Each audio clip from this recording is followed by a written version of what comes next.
Bismillahirrahmanirrahim. Assalamualaikum warahmatullahi wabarakatuh.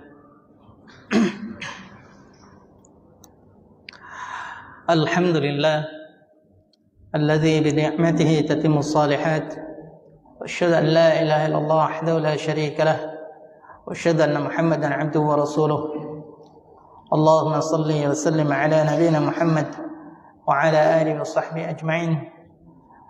Allahumma 'allimna ma yanfa'una wanfa' bima 'allamtana wa zidna 'ilman wa arinal haqqa haqqan warzuqna ittiba'ah wa arinal batila batilan warzuqna ijtinabah. Alhamdulillah, syukur pada Allah Subhanahu wa taala. Malam ini kita diberi waktu oleh Allah Subhanahu wa taala untuk membaca kitabnya, memahami isinya. Dan ini satu karunia yang besar dari Allah Subhanahu wa taala. Mudah-mudahan dengan itu kita mendapatkan petunjuk dari apa-apa yang Allah jelaskan di dalam firman-Nya. Salawat serta salam untuk Nabi sallallahu alaihi wasallam yang memberi tauladan dan yang menjelaskan Al-Quran sehingga sangat jelas dan mudah difahami. Dan insyaallah malam ini kita akan lanjutkan pada surat Al-Baqarah ayat 233. Kalau ada mushaf bisa diambil. Kalau ada terjemahannya lebih baik.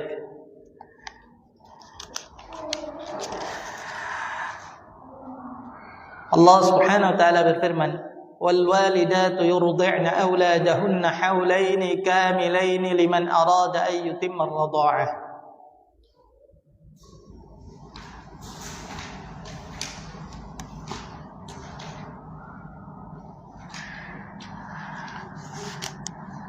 Dan para ibu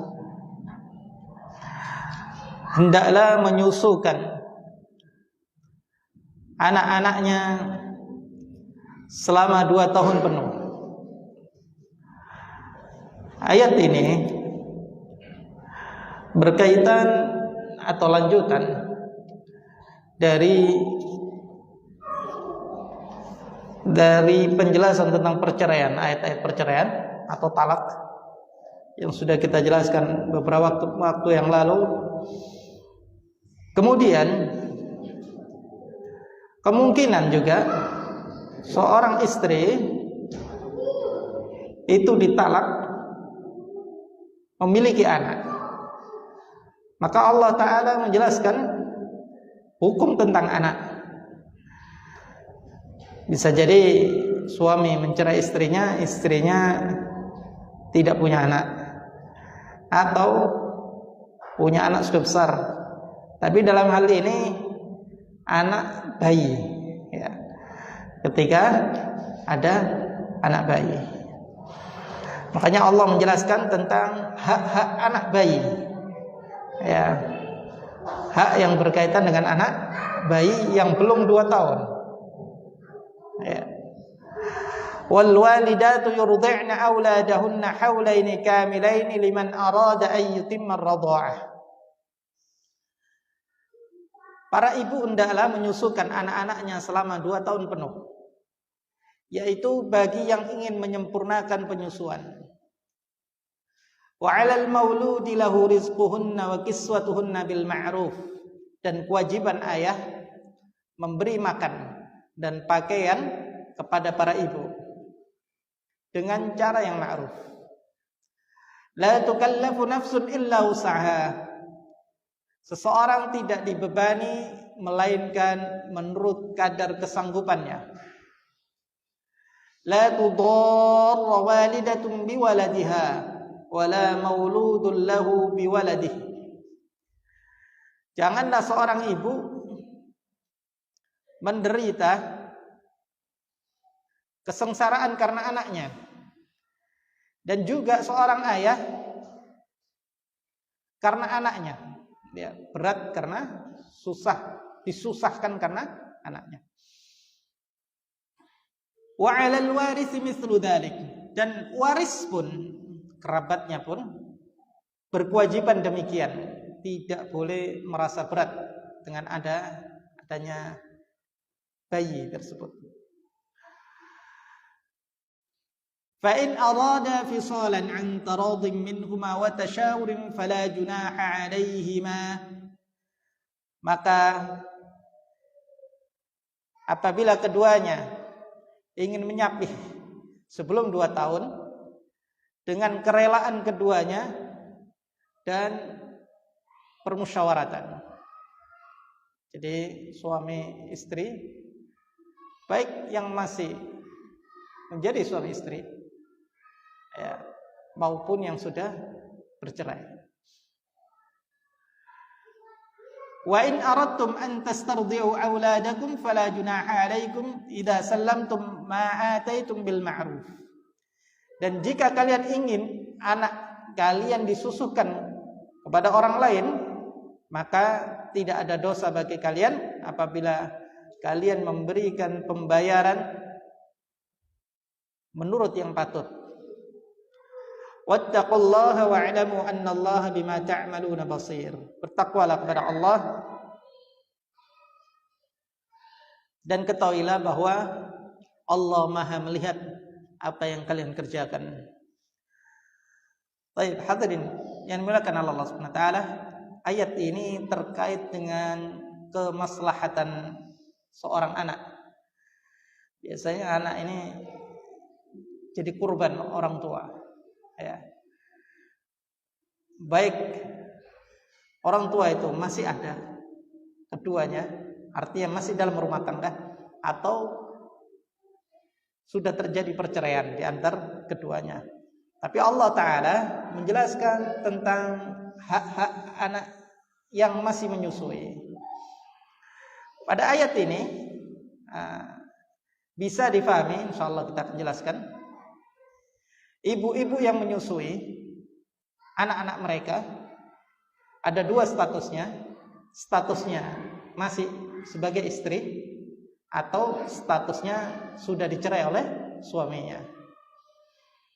Dan hadirin mulakan Allah Subhanahu wa taala, ayat ini istri yang tidak bisa berkhidmah kepada suaminya karena sibuk mengurus anak suaminya, ya tetap seorang suami harus memberi nafkah. Ya. Wong istri yang sudah dicerai saja karena menyusui anak bapaknya, ya harus dikasih nafkah. Ya. Baik, hadirin mulakan Allah Subhanahu wa taala. Bil ma'ruf, sesuai dengan uruf, sesuai dengan kesanggupan. La tukallafu nafsun illa wus'aha. Tidak dibebankan kepada seseorang kecuali sesuai dengan kemampuannya.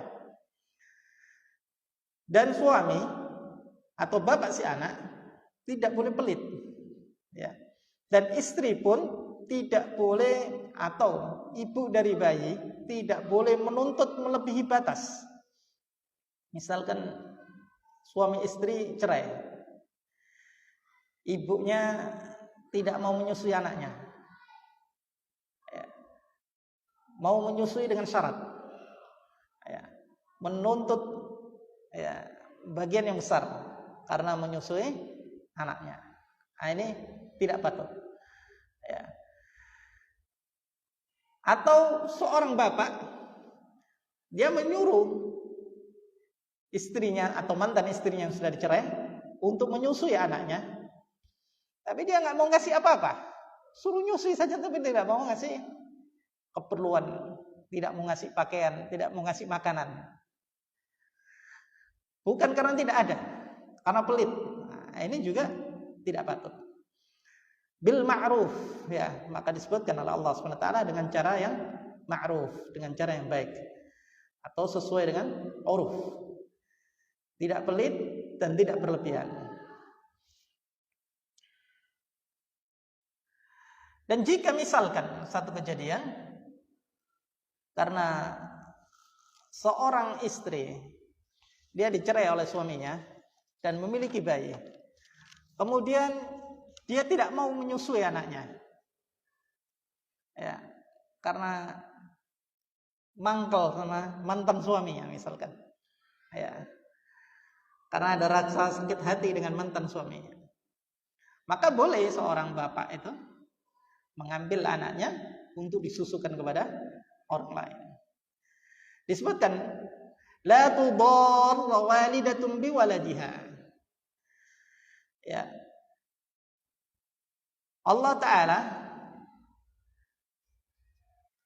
janganlah seorang ibu menderita kesengsaraan karena anaknya. Jadi ibu ini karena rumah tangganya terjadi perceraian, kemudian merasa sakit hati dengan suaminya, akhirnya anaknya jadi korban, jadi sengsara. Ya. Dan ibunya tidak mau menyusui, ya, sampai-sampai seperti itu. Maka pada hakikatnya Allah Ta'ala jangan sampai anak ini mendapatkan mudarat karena ibunya. Ya. Wala mauludin lahu biwaladihi. Dan juga seorang ayah seakan-akan berat terhadap anaknya, nggak mau menanggung, ya, nggak mau menanggung anak yang tadi yang mesti disusui oleh ibunya, nggak mau ngasih uang, nggak mau ngasih belanja, nggak mau ngasih pakaian. Ya. Jadi subhanallah, Allah Ta'ala atur dalam perkara ini.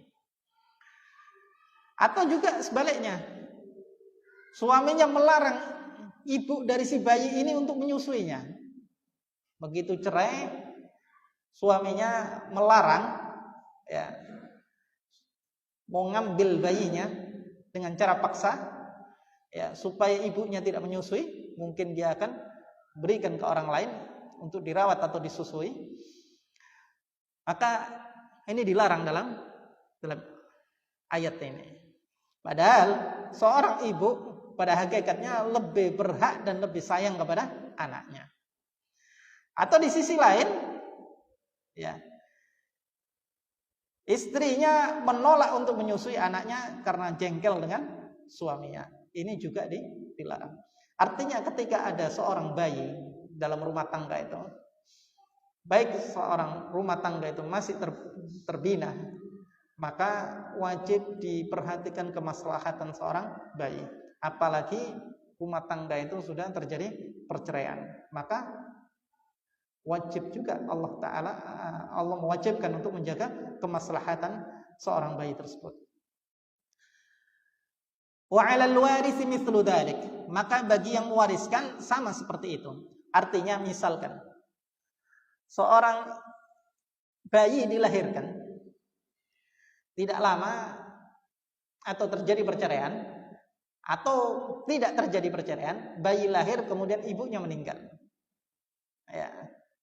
Sedangkan bapaknya juga seorang yang miskin misalkan, tidak mampu membiayai anaknya, maka wa 'alal warithi mithlu dzalik. Maka kewajiban bagi ahli warisnya atau kerabatnya untuk melakukan atau menjaga kemaslahatan bagi bayi tersebut.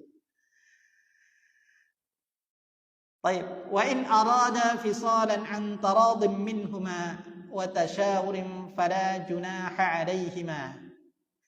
Maka jika keduanya ingin menyapih bayi itu, artinya sebelum 2 tahun, maka hendaklah antaradhin, dilakukan dengan saling ridho, sukarela, wa tasyawurin, saling bermusyawarah. Ini baik masih sebagai suami istri maupun sudah bercerai. Ya. Jadi 2 tahun misalkan masih suami istri karena ada masalah sesuatu, tidak mampu menyempurnakan penyusuan sampai 2 tahun, maka harus diputuskan antar keduanya, suami istri saling rela dan dimusyawarahkan. Apalagi yang sudah pisah, ya, antara suami istri tadi ingin menyapih bayi tersebut, karena memang susu bayi lebih mahal daripada makanannya, ya. Jadi beli susu dan beli Pampers atau yang lainnya ini mahal, ya, tidak murah. Kalau makanan seperti makanan orang dewasa tidak terlalu mahal. Mungkin karena keadaan suaminya tidak mampu menafkahi atau memberikan nafkah yang cukup untuk bayinya, maka diputuskan untuk tidak diteruskan penyusuannya atau disapih. Maka antar keduanya harus saling ridha dan perlu musyawarah. Fala junaha alaihima, maka tidak dosa atas keduanya. Wa in aradtum an tastardi'u auladakum fala junaha alaikum idza sallamtum ma ataitum bil ma'ruf. Maka jika keduanya sepakat untuk menyusukan kepada wanita yang lain, artinya suami istri tadi sepakat, ya, ibunya mungkin keberatan dengan menyusui, ya, sebab-sebab yang lain, kemudian dipilih untuk disusukan kepada orang lain. Dahulu itu ya alternatifnya, kalau tidak disusui oleh ibunya, ya disusukan kepada wanita lain, ya. Fala junaha alaikum idza sallamtum ma ataitum bil ma'ruf. Maka tidak mengapa jika kalian membayar biayanya dengan cara yang ma'ruf. Artinya kalau dulu ada wanita yang rela menyusui, ya, biasanya dia minta bayar, ya, ini saya susui berapa bulan atau sebulan sekian, ya. Jadi ya, boleh, ya, tapi dengan cara yang ma'ruf. Karena apa? Karena kalau dia kepada istrinya pun wajib, ya, atau kepada mantan istrinya, ibu si bayi itu juga wajib menafkahi. Apalagi kepada orang lain juga wajib menafkahi, ya. Wattaqullaha wa'lamu annallaha bima ta'maluna basir. Dan bertakwalah kepada Allah dan ketahuilah bahwa Allah mengetahui atau melihat apa yang kalian lakukan. Tayyib, hadirin dimulakan Allah Subhanahu wa taala. Subhanallah, ayat ini di antara dalil tentang rahmat Allah Subhanahu wa taala atau kasih sayang Allah, sampai Allah taala detail, ya, dalam pengurusan bayi, ya, menjelaskan untuk pengurusan bayi yang masih menyusui. Pada ayat berikutnya, walladzina yutawaffawna minkum wa yadharuna aswajan yatarabbasna bi anfusihinna arba'ata ashhurin wa 'ashra. Orang-orang yang meninggal dunia di antara kalian dengan meninggalkan istri-istri, hendaklah para istri itu menangguhkan dirinya atau beriddah selama 4 bulan 10 hari. Fa idza balaghna ajalahunna fala junaha 'alaikum idza fima fa'alna fi anfusihinna bil ma'ruf. Kemudian apabila telah habis masa iddahnya, maka tidak ada dosa bagi kalian atau para wali membiarkan mereka berbuat terhadap diri mereka menurut yang patut. Wallahu bima ta'maluna khabir, dan Allah mengetahui apa yang kalian perbuat. Baik, hadirin makan Allah Subhanahu wa taala, masa iddah seorang istri yang ditinggal mati oleh suaminya adalah 4 bulan 10 hari. Kita sudah jelaskan, ya, masa-masa iddah, ya, dalam perceraian. Ada beberapa masa iddah. Istri yang dicerai suaminya 3 kali haid, ya. Kalau istri itu masih haid. Kalau istri yang sudah tidak haid 3 bulan. Atau istri yang belum haid juga 3 bulan. Atau wanita yang ditinggal oleh suaminya dan dia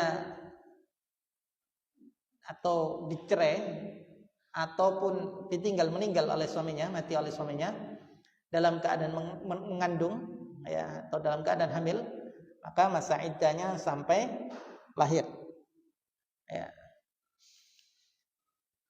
Istri yang khulu masa iddahnya 1 kali haid. Masa iddah istri yang ditinggal meninggal oleh suaminya adalah 4 bulan 10 hari. Masa iddah ini adalah masa menunggu. Kita sudah pernah jelaskan. Tetapi masa menunggu bagi seorang istri yang ditinggal oleh suaminya adalah ib'adu 'anil zina, disebutkan ya, atau ihdad, yaitu masa menunggu 4 bulan 10 hari. Disebutkan tidak boleh menghiasi dirinya. Ya, tidak boleh berhias. Tidak boleh pakai perhiasan, tidak boleh pakai make up, ya. Tidak boleh pakai baju yang bagus, ya, baju biasa-biasa saja. Artinya tidak menunjukkan ya, dia untuk berhias. Karena pada dasarnya istri berhias itu untuk suaminya. Ya, ketika suaminya sudah meninggal, maka disebutkan oleh para ulama bahwa istri harus melakukan ihdad atau ib'ad 'aniz zina.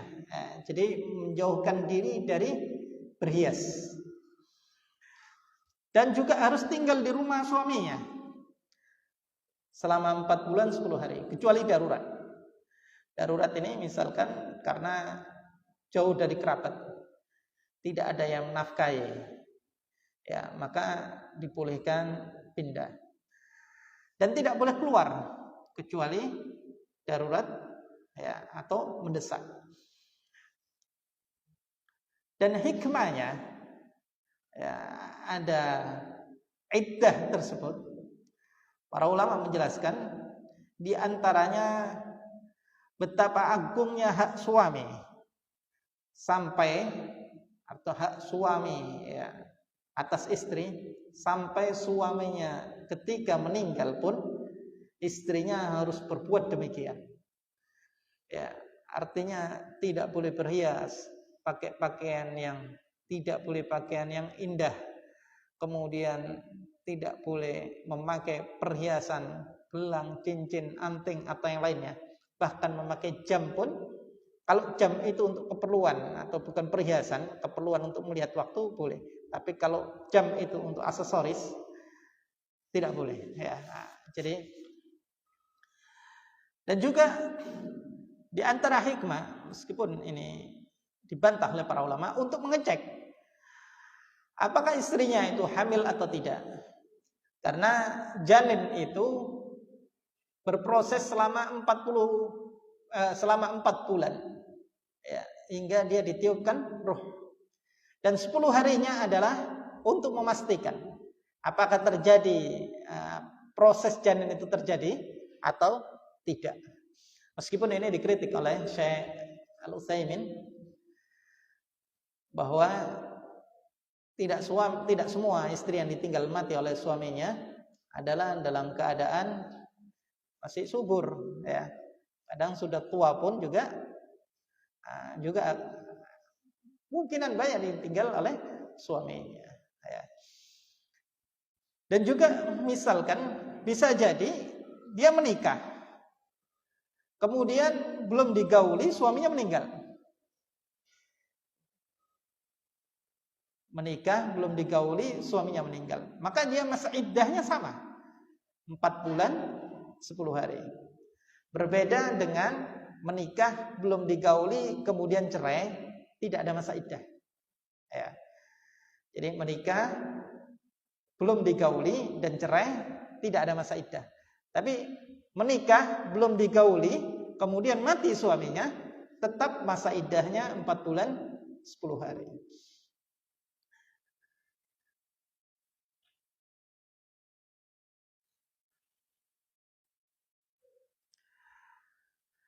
فَإِذَا بَلَغْنَ أَجَلَهُنَّ فَلَا جُنَاحَ عَلَيْكُمْ فِيمَا فَعَلْنَ فِي أَنفُسِهِنَّ بِالْمَعْرُوفِ. Maka jika masa iddahnya sudah sampai atau sudah selesai, maka tidak ada dosa bagi kalian dengan apa yang dikerjakan oleh wanita-wanita itu untuk dirinya dengan cara yang ma'ruf. Artinya kalau sudah masa iddah tadi 4 bulan 10 hari sudah habis, kemudian wanita tersebut dia memakai perhiasannya lagi, memakai bajunya yang bagus-bagus lagi, ya, tetapi tidak tabarruj, ya, tidak untuk ditontonkan kepada laki-laki yang bukan mahramnya, maka tidak ada dosa bagi mereka. Wallahu bima ta'maluna khabir. Sesungguhnya Allah Maha mengetahui apa yang kalian kerjakan. Paham insyaallah ya? Pada ayat berikutnya, wala junaha 'alaikum fima 'arradtum bihi min khitbatin nisa'i aw aknantum fi anfusikum. Dan tidak ada dosa bagi kalian meminang wanita-wanita itu dengan sindiran, atau kalian menyembunyikan keinginan untuk mengawini mereka dalam hati kalian. Artinya seorang istri, ini lanjutan ya, jadi janda ya, yang ditinggal oleh suaminya, ditinggal mati oleh suaminya, atau ketika masih dalam masa iddah, maka tidak boleh meminang wanita tersebut dengan terang-terangan. Jadi istri yang masa iddah tidak boleh dipinang dengan janda misalkan ya, yang masih dalam masa iddah tidak boleh dipinang dengan terang-terangan. Ya, misalkan kalau baik melalui perantara. Ya, kalau dulu memang melalui perantara, tidak ngomong langsung ya. Nah, lewat perantaranya dia sampaikan. Kalau masa iddahmu habis, ya, masa iddahnya Ummu Fulan habis, nanti saya mau menikahi, itu tidak boleh. Ya. Tetapi disebutkan la junaha 'alaikum. Tidak dosa bagi kalian meminang wanita-wanita itu dengan sindiran, atau kalian menyembunyikan dalam hati kalian. Jadi kalau dengan sindiran dibolehkan. Artinya semoga kalau selesai masa iddahnya dia akan mendapatkan kebaikan ya. Misalkan dengan sindiran ya. Atau kalau selesai masa iddahnya mudah-mudahan dia akan hidup dengan bahagia. Ya. Jadi dengan lafaz yang tidak secara terang-terangan untuk meminang perempuan tersebut. Au aknantum fi anfusikum, atau menyembunyikan dalam hati. Ya, dia ada janda yang sudah dicerai, sudah ditinggal oleh suaminya, dia ada keinginan untuk mengkhitbah dalam hatinya. Itu tidak ada dosa bagi orang tersebut. Alimallahu annakum satadhkurunahunna walakin la tuwa'iduhunna sirran illa an taqulu qawlan ma'rufa. Allah mengetahui bahwa kalian akan menyebut-nyebut mereka. Dalam pada itu janganlah kalian mengadakan janji kawin dengan mereka secara rahasia, kecuali sekedar mengucapkan kepada mereka perkara yang ma'ruf. Ya, jadi kalau misalkan yang dilarang ya, yang boleh dulu ya. Yang boleh adalah misalkan ada seorang janda yang ditinggal mati oleh suaminya, kemudian ada laki-laki dia menyebut-nyebut kepada orang lain, ya, aku ingin menikahinya, aku ingin mengawininya. Kalau sudah masa iddahnya habis, boleh kepada atau menyebut diri kepada dirinya sendiri, nah itu boleh. Ya. Tapi kalau menyebut tadi kepada walinya, ya, atau melamar ya dengan cara yang seperti itu tidak boleh. Dan juga walakin la tuwa'iduhunna sirran. Tidak boleh juga membuat janji rahasia. Janji rahasia untuk menikahinya kalau dia sudah habis masa iddahnya. Ya.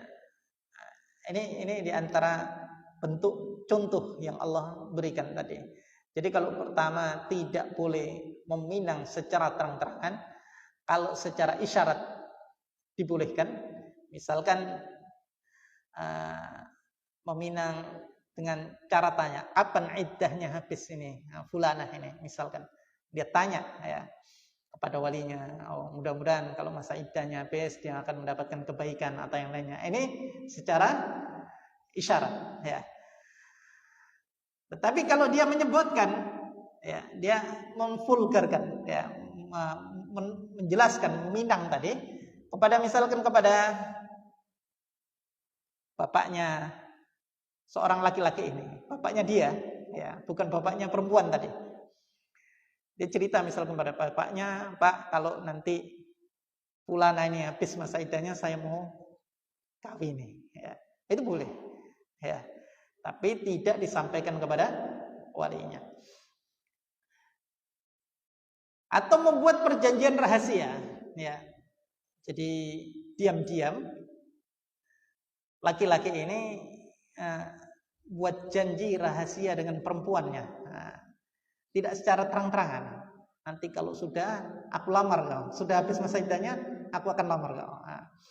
Tidak boleh. Dan ini berdosa ya. Wa'lamu annallaha ya'lamu ma fi anfusikum fahdharu. Ketahuilah bahwa Allah mengetahui apa yang ada dalam diri kalian, fahdharu, hati-hatilah ya. Wa'lamu annallaha ghafurun halim, dan ketahuilah bahwa Allah Maha Pengampun lagi Maha Penyantun. Baik, hadirin yang muliakan Allah Subhanahu wa taala, ghafur atau ghafur ini artinya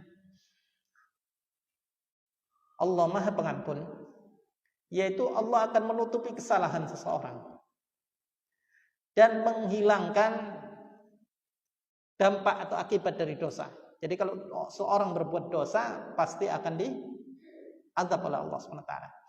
Ketika Allah memiliki sifat ghafur dan seseorang itu meminta ampun kepada Allah SWT, adzan. Adzannya.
Baik, kita lanjutkan.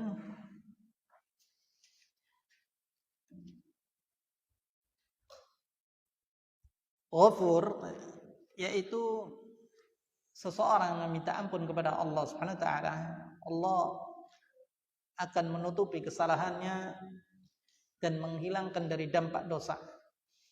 Sedangkan Halim ini di antara sifat Allah yang Allah tidak akan menghukum seseorang yang berdosa dengan segera. Dan bahkan Allah menunda-nunda dengan harapan seseorang tersebut mendapatkan kesempatan untuk bertobat kepada Allah Subhanahu wa taala. Jadi kalau seseorang memiliki sifat Halim, kalau ada kesalahan, misalkan guru memiliki sifat yang Halim, kalau ada kesalahan dari muridnya, tidak langsung dihukum murid itu, ya. Atau seorang bapak ya, memiliki sifat yang Halim, ada kesalahan dari anaknya, tidak langsung dihukum anak itu. Salah langsung hukum, tidak. Dikasih kesempatan anak itu, ya, untuk berubah, ya, untuk memperbaiki dirinya, sampai kita berharap ya anak ini nanti menjadi anak yang baik atau berubah menjadi baik. Baik, hadirin yang dimuliakan Allah Subhanahu wa taala.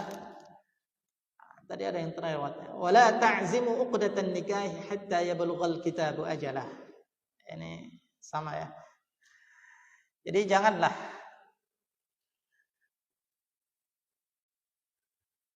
kalian berazam kuat dalam hati untuk berakad nikah sebelum habis masa iddahnya. Hikmahnya dari ayat ini ya